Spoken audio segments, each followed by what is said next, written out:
Hi everyone, thanks for joining me again on w3videos.com, another tutorial on how to set up your Outlook email using bigxhosting.com's email service.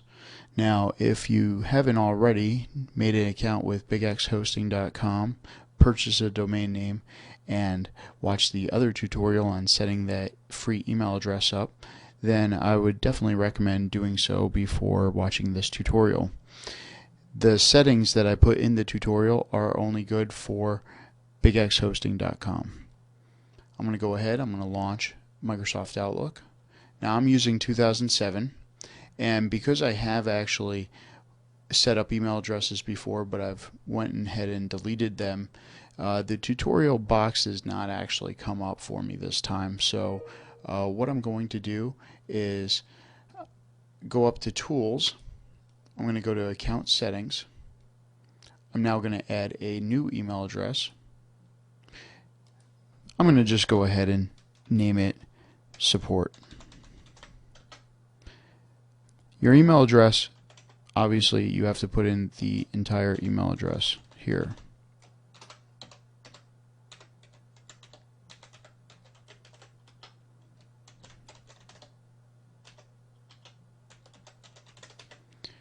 Alright, now I'm going to go ahead and I'm going to manually configure server settings. Click Next. We are using a POP server. Some plans on BigX Hosting does offer IMAP services. They also offer Microsoft Exchange. So if you are constantly on the go, want to be able to delete stuff off of your server, off your BlackBerry, from your home or office, I'd recommend going with one of their Microsoft Exchange programs. They're extremely valuable for the business person that's on the go and definitely deleting emails off their PDA and has to make sure that those emails delete off their office and all of their other computers that they have. So we're going to go ahead, we're just using POP, so I'm going to go ahead and press Next. It automatically fills in some of the values right there that we've already put in. The incoming mail server is going to be pop.secureserver.net. The outgoing mail server is going to be smtpout.secureserver.net. We want to make sure that we have the spelling correct for everything. If we don't, or if we get errors after we are done with this tutorial, we're going to go ahead and review our settings to make sure we've got everything in there correctly. You're going to go ahead, you're going to put in your username, which is also going to be your email address. So you're going to put in your email address one more time,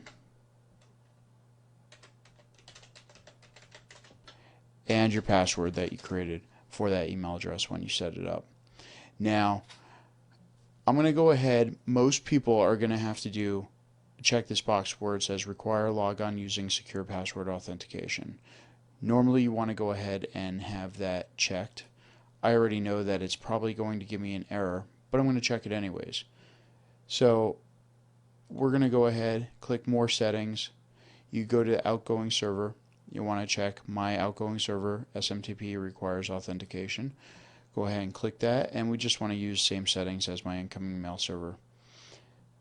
We're going to go ahead and click on Advanced. Incoming mail server should be 110. Outgoing server should be either 80 or 3535.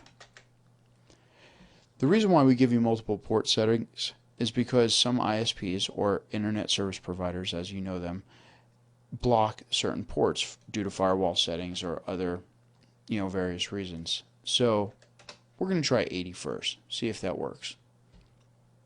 I do want to leave a copy of my message on the server. The reason why I want to do that is because if I'm not at my house or I'm not on the road with my computer, but I do want to check my email, I can always go ahead and log in to my web-based email, which is with BigX Hosting email.your domain name in the browser bar. So it's really easy to go ahead and check it. So I'm going to go ahead and click that box. Everything else is fine, and I'm going to go ahead and press OK. Now we're going to go ahead and test our settings. Look at that. It didn't pass the settings. Well, I already knew that was going to happen. So, for a lot of people, they are trying to interpret what the messages mean here. Now, right off the bat, we see that it had a problem logging on with the secure password authentication. So, immediately know that that's why it couldn't log on. Now, if that would have said it couldn't log on because a username or password were incorrect, then we definitely want to go ahead and check and make sure that our email address and our password is in there correctly. So I'm just going to go ahead and close out of that. I'm going to go right back here and just unclick the require logon using secure password authentication. And check my settings now. And because it already told me that the secure password authentication was incorrect or it didn't need it, I immediately knew what the problem was and I was able to correct it and go ahead, and now everything's completed. So I just go ahead, close this all out, or just press next and finish. Now I now have my w3videos.com email address set up, and I'm all done. Thanks for joining me today and learning a little bit about Microsoft Outlook and how to set it up. Look for further tutorials from w3videos.com and more great products from bigxhosting.com.